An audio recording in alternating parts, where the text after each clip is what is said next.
Hello, my fellow seekers of quality. Today, I am sharing something with you that is very personal to me. This is what I consider my contribution to the field of quality and quality improvement.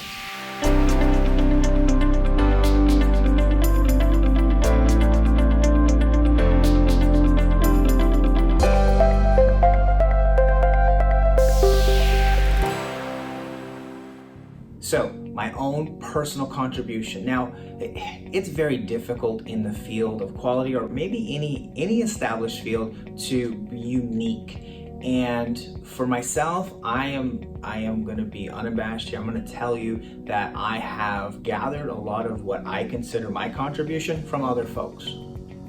I lean on Deming. I lean on Juran, right? I lean on some of the big pillars within the field of continuous quality improvement to establish what I've labeled my 4 absolutes in quality. Now, any of my students over the last few years that you've known that I've developed this over time. In fact, it might be a surprise to you because over time I have talked about 3 absolutes of quality. But just recently I've stumbled onto what I consider the 4th pillar of quality. And why am I doing this today? Well, one of my earliest subscribers, Lynn Pham, had a little discussion back and forth with me. We're talking about the number of subscribers I have, right? The number of views I've had on YouTube, because I'm brand new to this, right?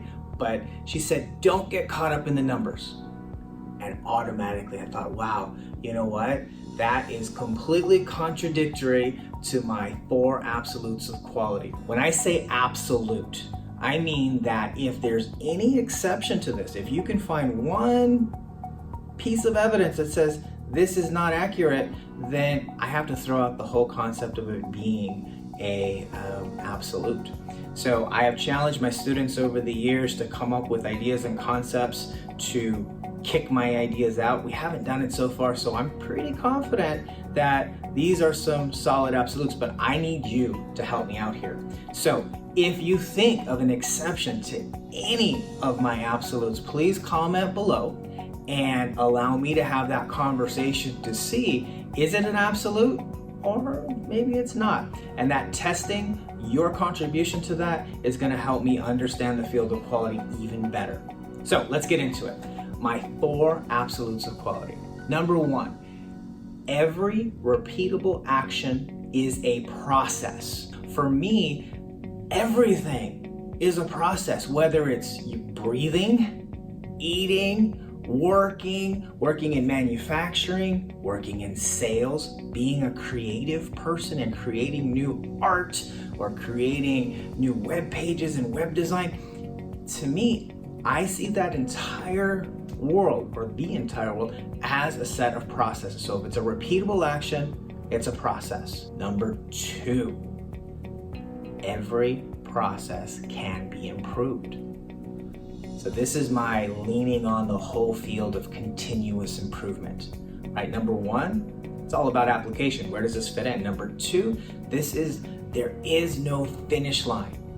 Everything that I consider a process, I believe I can look at it, other people can look at it, and over time there's the potential to make it better. Now, better is a big, wide term, right? We're gonna have to figure out what is better. How do we get there? And that's where my 3rd absolute comes into play. The only way to improve a process is to measure it. So now I'm adding in this layer of quantification, right? Numeric numbers. How do you add a value? How do you put a value onto something? Think about it in your own life. If there's something that you repeat, something that you do over and over again, think about driving to work. Think about the job that you have and the work that you do. Think about brushing your teeth in the morning and in the night, flossing. All of these things are repeatable actions. Can they be improved, right? Can you measure them? That's the challenge. And then there's no finish line. Okay, so this brings me to my 4th pillar, right? My 4th absolute is that you must incorporate the people factor when you're talking about improving processes. People tend to resist change. Change is a fundamental element of continuous improvement. And if people are resisting that change, naturally, you're not going to get to that goal as efficiently or as effectively. So you must factor in people, right? The sociology, the psychology, right? What drives an individual to accept change and to embrace change and to look for more change. Those are the people skills that you're going to need to facilitate the change. To wrap things up, my 4 absolutes of quality. If you find anything that would be an exception to this, I dare you, I challenge you, I want you to comment below so that we can have an open discussion and really vet this out and build on this foundation of these 4 absolutes as my series continues. If you like what you heard today, please hit that subscribe button, and if you feel the need, hit that notification bell as well. That's going to help me continue doing what I do and bring more information to you. Thank you. Have a great day.